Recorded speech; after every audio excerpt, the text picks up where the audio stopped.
Hello, Tarot Angels. So, now tignan natin ngayon kung ano ba itong naiisip at nararamdaman at energy person towards you. Okay? Kung naiisip ka ba na itong tao na to, so ito pwede sa past person, pwede sa current person, or maybe present person na kakunat mo ngayon, no? So, kung sino itong tumatakbo sa isip mo ngayon. Pero, siyempre, kunin mo lang kung saan ka magre-resonate. Kung hindi ka magre-resonate sa reading ito, so posibilidad na hindi ito ang energy mo. Hindi para sa'yo, okay? Pero kung ikaw po ay magre-resonate sa lahat ng lumalabas sa cards natin, so definitely para sa'yo yung energy na yon. So probably pwedeng para sa'yo talaga yung reading. Okay? So tignan natin ngayon kung ano ba yung naiisip at nararamdaman at energy ni person. So ito lahat po to sa any gender na sabihin na natin right now ha, na nagkakaroon ng sabihin na natin relationship, no? So lahat. So we'll see. Naiisip at nararamdaman at energy ni person towards you. Okay? So ulitin natin.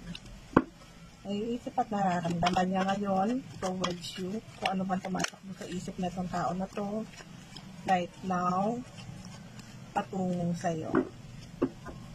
So again ha, may I request again na pa-subscribe na lang po again sa YouTube channel, Instagram, TikTok.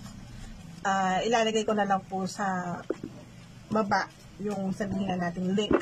No, pa-subscribe na lang po, pa-support na lang po.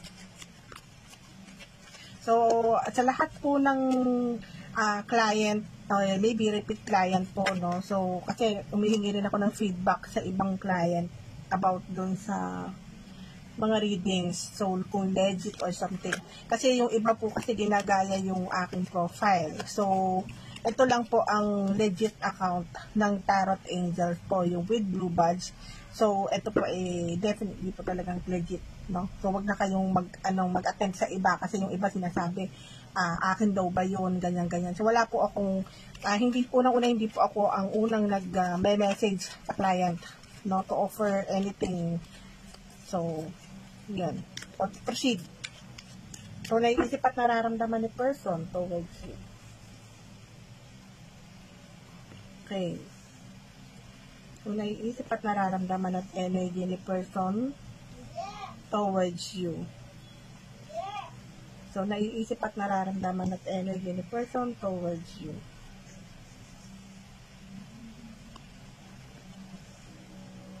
So, naiisip at nararamdaman at energy ni person towards you. So, okay.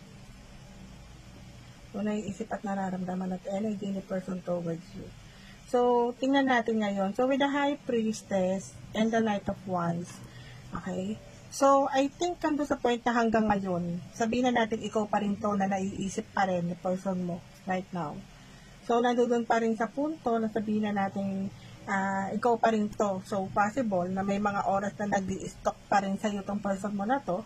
Definitely, siguro nandoon pa rin sa part. So, I think pwedeng ito naging past person mo or maybe nagkaroon kayo ng something issue, conflict, or maybe nagkaroon ng something tampuhan sa pagitan yung dalawa.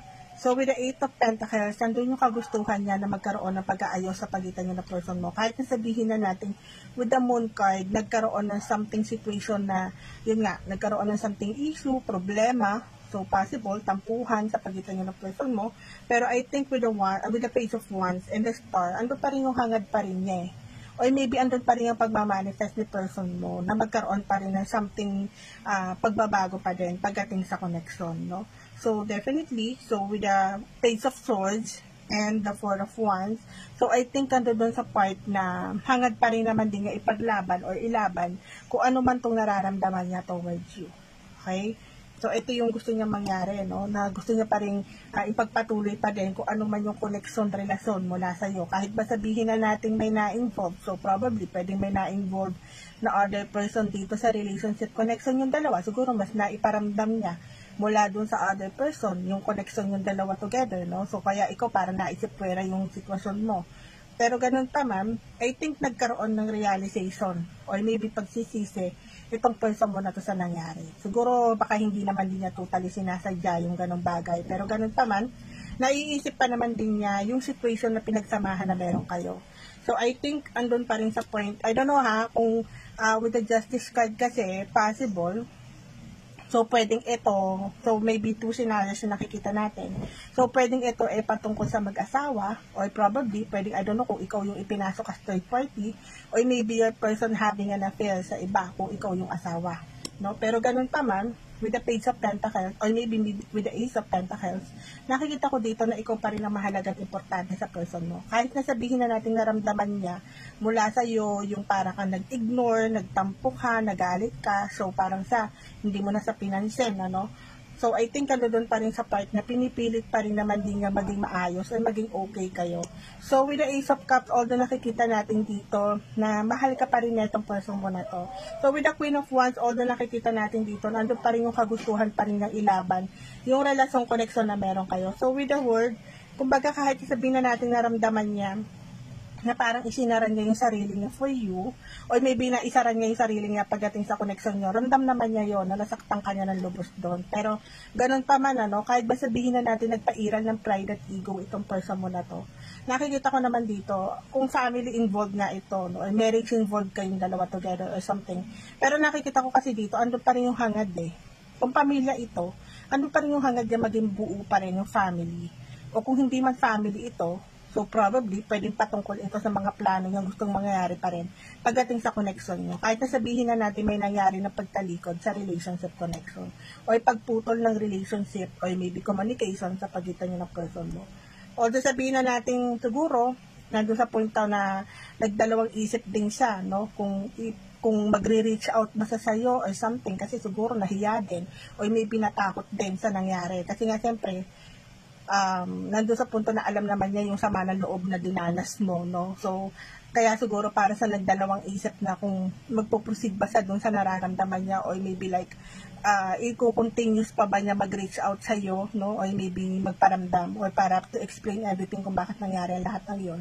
Pero ganun pa man, with the King of Cups, nakikita ko na mahal ka pa rin na itong person mo. Mahal ka pa rin, importante ka pa din sa buhay niya. Kumbaga, nandun pa rin sa part na mahalaga ka pa rin sa kanya. So, kung ang tao na to ngayon, probably, pwedeng nandun sa punto na nakakaranas ngayon ng pagsisisi at the same time, posibilidad na siya na ngayon ang nasasaktan sa nangyari. So, willing siyang humingi ng tawad sa'yo or something. So, I think nandun pa rin sa point na talagang good yung intention na paglapit niya kung sakaling dumating yung araw na mag-reach out sa sa'yo. Pero, siyempre, nasa sa'yo pa rin yung kung tatanggapin mo pa rin tong tao na to. Okay? So, umaasa sa one day na darating yung araw na yon na magiging maayos sa inyo. Although, pinipilit na maging positive sa lahat ng bagay, ano. So, kahit nasabihin na natin nagkamali itong tao na to, willing naman niyang baguhin kung ano man yung situation na nagawa niya at bumawi sa pagkakataong yon. Pero, siyempre nga, tulad ng binanggit natin, nasa sayo pa rin kung tatanggapin mo pa rin itong tao na to sa kabila ng pain and struggle na pinagdaanan mo pagdating sa relationship niyo. So, anyway, ito yung nakikita natin ngayong naiisip at nararamdaman ni person.